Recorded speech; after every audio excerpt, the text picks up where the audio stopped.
Hello friends, જય શ્રી કૃષ્ણ. કેમ છો બધા? મજામાં ને? અત્યારે આપણે મૈસૂરી ચટણી બનાવવાના છીએ, જે ઢોસા અને ઇડલી સાથે શરૂ થાય છે. એના માટે સૌપ્રથમ આપણે ગેસ ચાલુ કરશું. ફ્રેન્ડ્સ, આપણે 2 ચમચા જેટલું, 2 મોટા ચમચા જેટલું તેલ લીધેલું છે.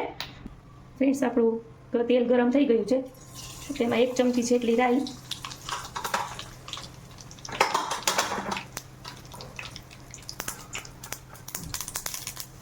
થોડી ઘી, 1 તમાલપત્ર, લીમડો. ફ્રેન્ડ્સ, આમાં આપણે લસણ અને લાલ મરચાંની પેસ્ટ લીધેલી છે, જેમાં આપણે 4 થી 5 સૂકા લાલ મરચાં છે તેને 2-3 કલાક માટે પલાળી દેવાના છે, અને 10 થી 12 લસણની કળી છે એને પાણી સાથે મિક્સ કરી અને પેસ્ટ રેડી કરેલી છે.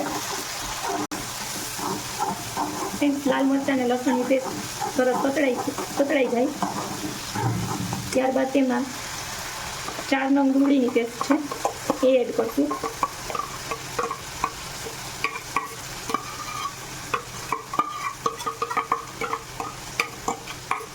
બરાબર મિક્સ કરીએ. ફ્રેન્ડ્સ, બરાબર આપણી પેસ્ટ મિક્સ થઈ ગઈ છે.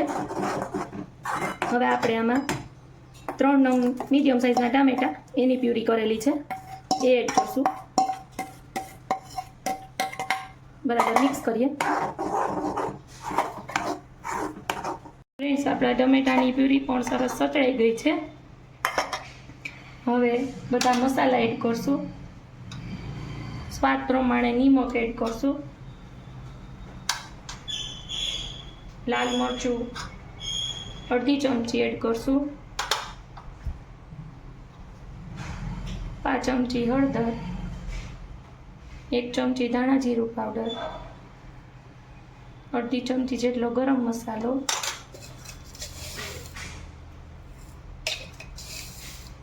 1 ચમચી જેટલી ખાંડ નાખેલી છે.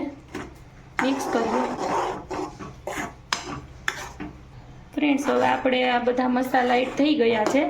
હવે આપણે આને 10 થી 15 મિનિટ માટે સ્લો ગેસ ઉપર તેલ છૂટું પડે ત્યાં સુધી આને ચડવા દેવાની છે. ચટણીને તેલ સરસ ફ્રેન્ડ્સ છૂટું પડી જશે એટલે આપણી ચટણી રેડી થઈ જશે. ફ્રેન્ડ્સ, 10 મિનિટ થઈ ગઈ છે. આપણે ચટણીને ચેક કરી લઈએ. જો ફ્રેન્ડ્સ, સરસ તેલ છૂટું પડી ગયું છે. આપણી ચટણી રેડી છે.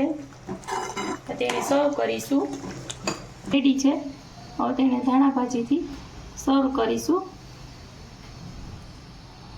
ફ્રેન્ડ્સ, આ ચટણી ઢોસા અને ઇડલી સાથે બહુ જ સરસ લાગે છે. તમે પણ એકવાર જરૂરથી ટ્રાય કરજો. મળીએ એક નવા રેસીપી સાથે. આવજો. જય શ્રી કૃષ્ણ.